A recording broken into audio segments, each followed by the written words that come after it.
What a fucking game, eh? But that was just the prologue. Huh? Yeah, I feel this meme kinda perfectly summarizes every single act of the story in this game. So I urge everyone hearing this to give the prologue a shot, since it's not that long. So if you, for some genuinely absurd reason beyond the confines of human logic itself, end up not vibing with it, you should still be eligible for a refund. But no need to worry, since that won't happen. I can assure you, you will like this game. Anyway, considering the masterpiece narrative this game has, I feel it's probably for the best to save it for last. So yeah, let's talk about some gameplay, shall we? One of the core pillars of most video games is the combat system, which stands for Interactive, the developers behind Expedition 33, knocked out of the park. It's probably the most fun I have ever had with a turn-based combat system. Everything from the QTE, the dodge, the parry and aim mechanics all make it just so much more engaging. Not to mention, the animations are wicked as hell. Like, we're talking about some real anime bullshit level of combat animations. So in other words, the best kind of combat animations, of course. This will hurt. And because of the great combat system, fighting enemies never really ends up feeling all that old, even if you have fought them countless of times already. Since you go from first struggling to even dodge their attacks, to then fast forward a few hours, when you have now fought a specific type of enemy, let's say a few dozen times, and you can now parry the shit out of them and get those sweet counterattacks. Oh, I tell you, those counterattacks be giving post-nut clarity a run for its money.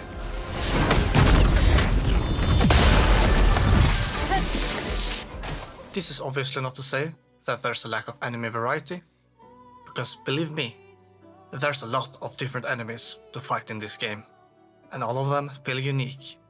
Then we also have the Picto system, and like, holy shit, the amount of different builds you can do with this system is insane. On top of that, it also incentivizes you to actually change around your builds, quite often, due to how the system of converting pictograms to Lumina works. Take the aiming mechanic as an example, something which at the start of the game you would normally just use to break certain enemies' weak spots, and, well, leave it at that. But later there is this certain playable character whose kit synergizes quite well with the aiming mechanic, which led me to make a build around it for them. A build that basically turned them into a Gatling gun. Like, I got to a point where I could dish out like over a dozen attack points per turn. Shit was crazy. Now, as for the open world, I really like how they designed it. It really does feel like you are in a fantastical game world, instead of just a traditional fantasy world. Which, from a gameplay perspective, yeah, it's great, as in how well it manages to open up and expand in scope throughout your journey, on top of having quite big challenges that you aren't ready for to take on in the early areas of the game. Well, unless you're built different, I guess, but I'm assuming you're not, to help my own ego, which was badly damaged playing Expedition 33. But I digress. But not only is the world design great from a gameplay perspective, no, it's also genius from a story perspective.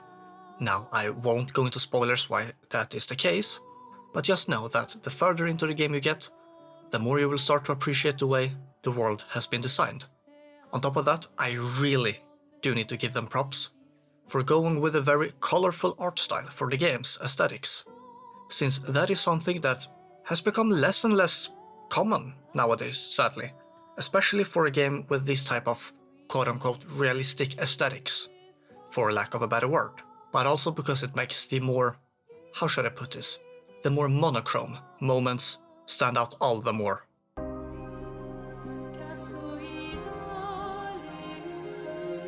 But not only does the world expand throughout your journey and slowly open up more, but so will also the combat mechanics. When I tell you, you have no idea how many times I went, wait, there's more due to the game introducing yet another gameplay mechanic. And yeah, that happened multiple times.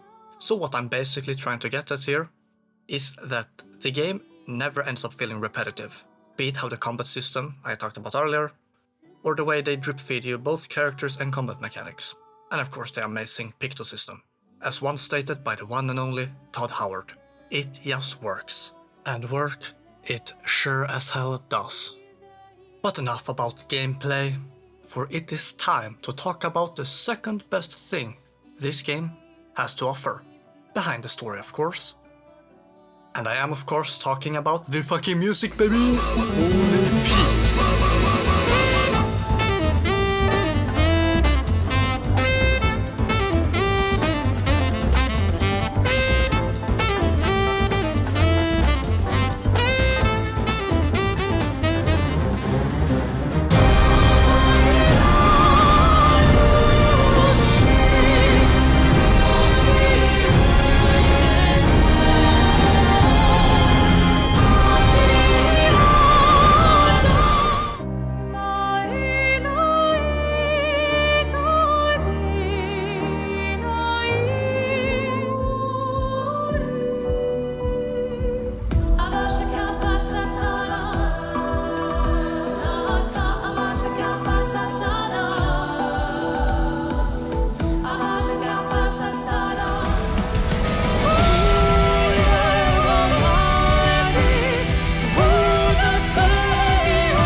Wow, what a soundtrack, eh? And that is just the tip of the iceberg.